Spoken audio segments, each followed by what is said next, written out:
Sadəcə təəssüf edirəm ki, bir qadın, bir kişi, bir gənc qız küçədə dondurma satanın qarşısında rəqs edir və onu öz həyat yoldaşı, öz sevgilisi, öz oğlu video alır və bunlar sonra sosial şəbəkələrdə paylaşır. Bax, biz cılızlaşmağa doğru gedirik bu hərəkətlərlə, bilirsiniz, cılızlaşırıq. Bəzi trendlər bizi trend eləmir, bizi cılızlaşdırır. Biz bunun fərqində deyilik. Biz bəlkə də heç vaxt fərqində olmayacaq, bəlkə də nə vaxtsa fərqində olacaq. Fərqində olanda itirdiklərimizi göz önünə gətirəcəyik biz.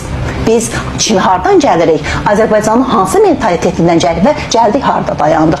Həqiqətən özümüzü gümüş vəziyyətdə qoymuşuq. Bəzilərimizdən söhbət gedir. Bu bütün xalqa da aid deyil, xalqın nümayəndələrinə. Bizdə qadınlar var, bizdə kişilər var, özlərinə hörmət qoyan, sayğılı. Yəni heç oradan dondurma almaz, nəinki orada gedib rəqs eləmək.